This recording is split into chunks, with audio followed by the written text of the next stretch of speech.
اہل حدیث کا ایک معرفۃ الآراء مسئلہ ہے کہ الایمان یزید و ینقص۔ اہل حدیث کا یہ عقیدہ ہے کہ ایمان بڑھتا ہے اور گھٹتا ہے۔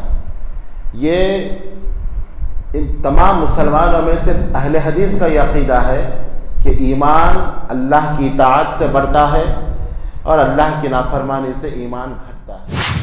تو اس لڑکے نے لا الہ الا اللہ کہا، اس کی روح نکل گئی۔ سبحان اللہ۔ اللہ کے نبی صلی اللہ علیہ وسلم بہت زیادہ خوش ہو گئے اور آپ نے کہا الحمدللہ الذی انجاہ من النار۔ اس اللہ کا شکر ہے جس نے اس لڑکے کو ونفخہ ونفثہ۔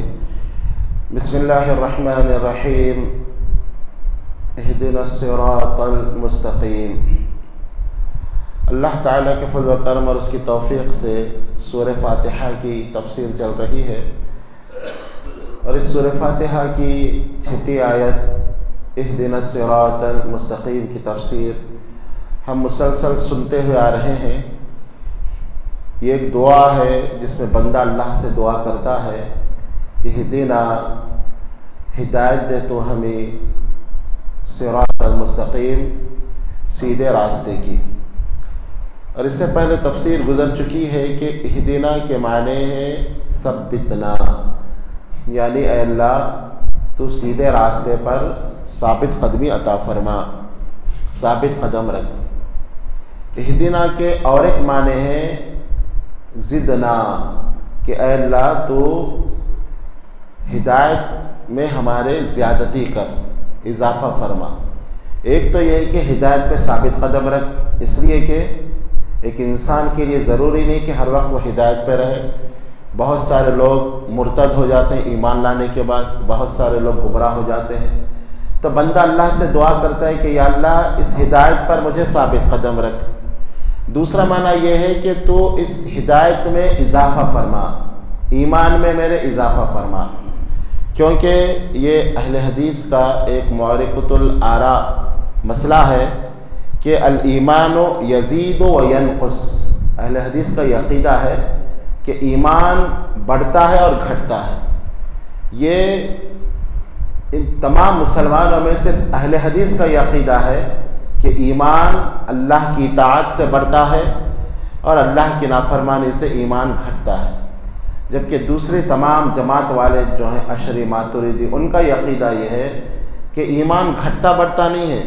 ایمان ایک بار دل میں داخل ہو جائے اب وہ نہیں نکلتا، نہ وہ بڑھتا ہے، وہ ایک پتھر کی طرح رہتا ہے، بس نہ اس میں اضافہ ہوتا ہے نہ کمی ہوتی ہے۔ اسی لیے تو آپ نے سنا ہوگا لوگ کہتے ہیں کہ جس نے لا الہ الا اللہ پڑھ لیا بس وہ جنت میں داخل ہو گیا۔ مسلمان کبھی مشرک نہیں ہو سکتا، مسلمان کبھی کافر نہیں ہو سکتا۔ تو ان کا یہ عقیدہ ہے کہ ایمان گھٹتا بڑھتا نہیں ہے، جبکہ اہل حدیث کا یہ عقیدہ ہے قرآن و حدیث کی روشنی میں کہ ایمان گھٹتا اور بڑھتا ہے۔ اسی لیے امام بخاری رحمہ اللہ نے کتاب الایمان جو سب سے پہلا باب انہوں نے باندھا، اس کے اندر یہی تمام آیتوں کو اور حدیثوں کو وہ لائے ہیں کہ اللہ کی اطاعت سے ایمان بڑھتا ہے اور اللہ کی معصیت سے، نافرمانی سے ایمان گھٹتا ہے۔ جیسے اللہ تعالیٰ نے قرآن کے اندر فرمایا جو لوگ ایمان والے ہیں جب ان کے سامنے اللہ کا ذکر کیا جاتا ہے اذا ذکر اللہ وجلت قلوبہم، ان کے دل نرم ہو جاتے ہیں۔ وَإِذَا تُلِيَتْ عَلَيْهِمْ آيَاتُهُ زَادَتْهُمْ ایمانا، جب ان کے سامنے ہماری آیتوں کو پڑھا جاتا ہے تو ان کے ایمان میں اضافہ ہو جاتا ہے، زادتہم ایمانا وعلی ربہم یتوکلون، اور وہ اللہ پہ توکل کرنے والے ہوتے ہیں۔ بے شمار آیتیں ہیں جس سے ثابت ہوتا ہے کہ ایمان بڑھتا اور گھٹتا ہے۔ ہم اس کا مشاہدہ بھی کر سکتے ہیں۔ آپ دیکھیں کہ جب ہم مسجد میں ہوتے ہیں، درس سنتے ہیں، آخرت کی باتیں سنتے ہیں تو ہمارا ایمان بڑھ جاتا ہے، دل کی کیفیت ایک الگ ہو جاتی ہے۔ دل یہ کہتا ہے کہ بھائی یہ دنیا کیا ہے، انسان آخرت کی فکر کرے، جنت کی فکر کرے۔ لیکن جیسے ہم اپنے گھروں میں جاتے ہیں، کاروبار میں لگ جاتے ہیں، بیوی بچوں میں ہوتے ہیں، تو وہ ایمان کی کیفیت نہیں رہتی جو مسجد میں یا درس سنتے ہوئے یا بیان سنتے ہوئے ہمارے ایمان کی کیفیت ہوتی ہے۔ ہم خود اس کا مشاہدہ کر سکتے ہیں کہ ہمارا ایمان گھٹتا اور بڑھتا ہے۔ جب نیکیاں کرتے ہیں، ایمان کی کیفیت کچھ اور ہوتی ہے، جب دنیاوی مشاغل میں مصروف ہو جاتے ہیں تو ایمان کی کیفیت کچھ اور ہوتی ہے۔ صحابہ اکرام رضی اللہ عنہ مجمعین نے بھی نبی اکرم صلی اللہ علیہ وسلم سے اس بات کا ذکر کیا تھا، کہا کہ اللہ کے نبی ہم منافق ہو گئے۔ اللہ کے نبی نے کہا وہ کیسے؟ بولے جب ہم آپ کی باتیں سنتے ہیں تو ہمارا ایمان کا لیول کچھ اور ہوتا ہے، جب ہم کاروبار وغیرہ میں بیوی بچوں میں مصروف ہوتے ہیں تو وہ کیفیت نہیں ہوتی۔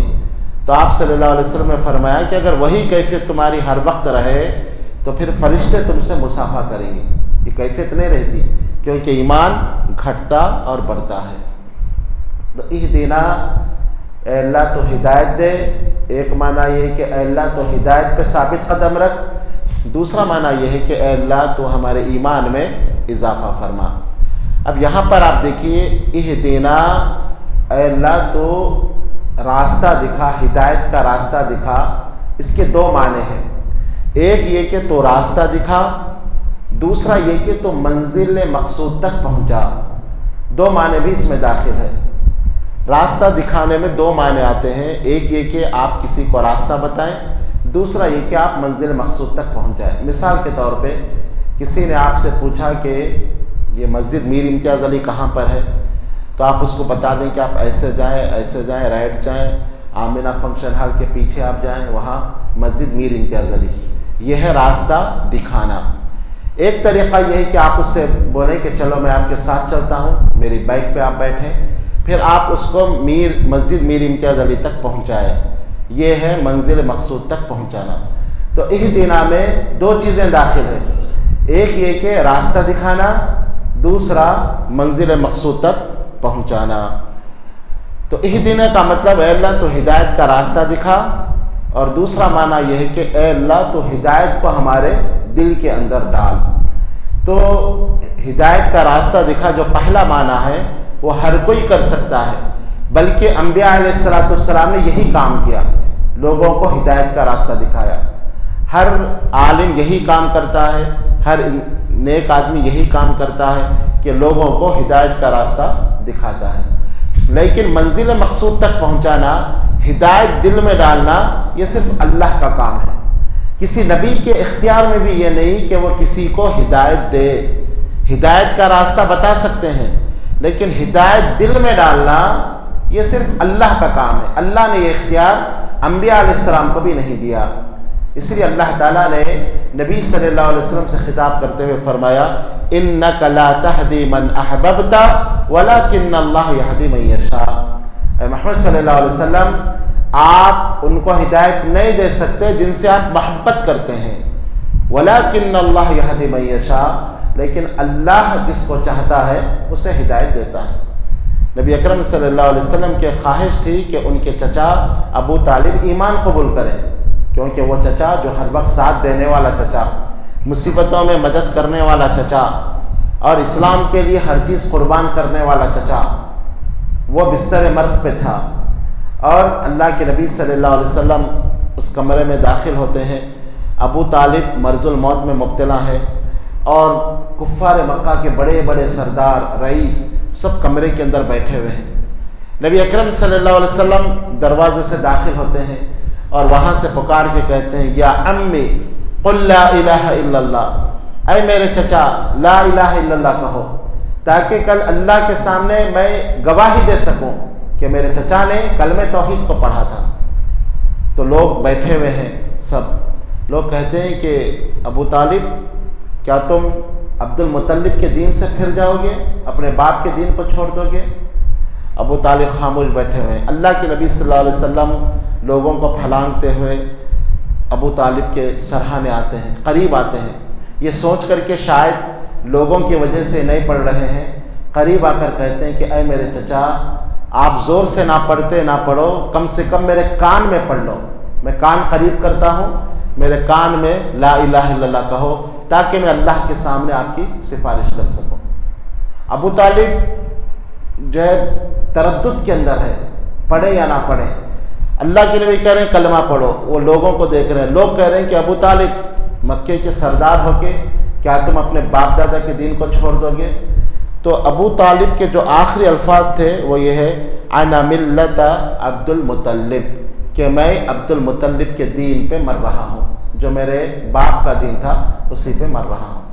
اللہ کے نبی صلی اللہ علیہ وسلم کو بڑی تکلیف ہوئی، بہت زیادہ تکلیف ہوئی کہ میرا چچا جو ہر وقت میری مدد کرتا رہا، بلکہ بچپن سے جو پالتا رہا، باپ کے انتقال کے بعد، دادا کے انتقال کے بعد، نبی اکرم صلی اللہ علیہ وسلم کی جس نے تربیت کی، بلکہ اپنی اولاد سے زیادہ جس چچا نے محبت کی، اور کفار مکہ کے ہر مصیبت اور ہر تکلیف کا یہ ایک سہارا بنے رہے۔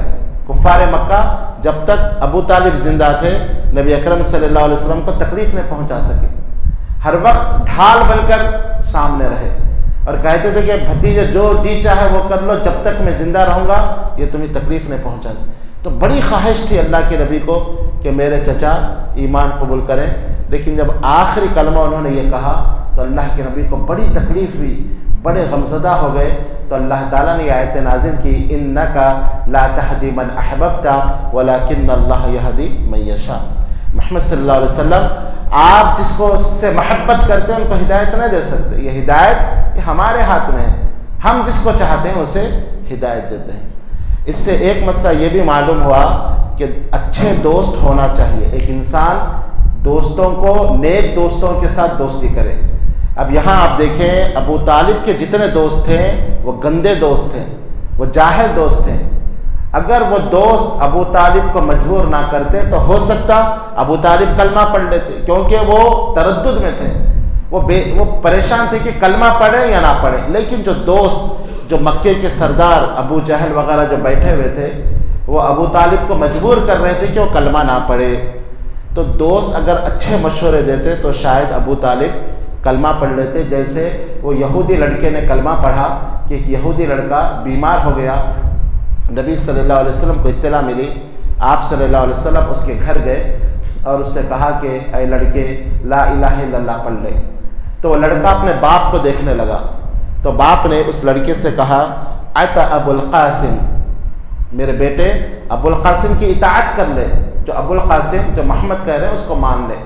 تو اس لڑکے نے لا الہ الا اللہ کہا، اس کی روح نکل گئی۔ سبحان اللہ، اللہ کے نبی صلی اللہ علیہ وسلم بہت زیادہ خوش ہو گئے اور آپ نے کہا الحمدللہ الذی انجاہ من النار، اس اللہ کا شکر ہے جس نے اس لڑکے کو آگ سے بچا لیا۔ یہ ایک داعی کی کوشش ہوتی ہے کہ ہر انسان آگ سے بچ جائے، ہر انسان جہنم سے بچ جائے۔ نبی صلی اللہ علیہ وسلم اسی طلب کو لے کر آپ مریضوں کے پاس جاتے، اگرچہ کہ وہ مسلمان بھی نہ رہتے اور یہودی اسلام کے کٹر دشمن رہتے، مسلمانوں کے دشمن تھے، لیکن آپ کو معلوم ہوا کہ وہ یہودی لڑکا وہ بیمار ہے، مرض الموت کے اندر ہے، تو آپ اس کے پاس گئے اور اس سے کہا کہ بیٹے کلمہ پڑھ لے، لا الہ الا اللہ کہہ۔ اس نے باپ کو دیکھا، باپ نے صحیح مشورہ دیا، بولا کہ ابو القاسم کی اطاعت کر لے۔ لڑکے نے کلمہ پڑھا اور اس کی روح نکل گئی، اللہ کے نبی خوش ہو گئے۔ تو ہدایت کا معاملہ یہ اللہ کے پاس ہے۔ اللہ کے نبی جس سے محبت کر رہے ہیں، تڑپ رہے ہیں اپنے چچا کے لیے، وہ کلمہ نہیں پڑھے اور ایک یہودی لڑکا کلمہ پڑھا۔ اور آپ دیکھیے سلمان فارسی رضی اللہ عنہ کو، کہاں کے ہیں وہ؟ فارس کے، اور وہ بھٹکتے بھٹکتے وہ مدینے میں آتے ہیں اور مسلمان ہوتے ہیں۔ فارس کدھر ہے؟ جو مکے سے کتنی دور ہے، وہ مسلمان ہوتے ہیں، اور جن کی گود میں اللہ کے نبی پرورش پائے چچا، وہ مسلمان نہیں ہوتے۔ تو یہ ہدایت اللہ کے ہاتھ میں ہے۔ تو ہدایت کے دو معنی ہیں، ایک راستہ دکھانا، ایک ایمان دل میں داخل کرنا۔ تو ہدایت کا راستہ دکھانا یہ ہر کوئی کر سکتا ہے، لیکن ایمان دل میں داخل کرنا یہ صرف اللہ کے اختیار میں ہے۔ اسی لیے بندہ اللہ تعالیٰ سے دعا کرتا ہے اہدنا الصراط المستقیم۔ اللہ تعالیٰ سے دعا ہے کہ صحیح معنوں میں قرآن و حدیث کو سمجھنے کی توفیق عطا فرمائے۔ آمین یا رب العالمین۔ وآخر دعوانا الحمد للہ رب العالمین۔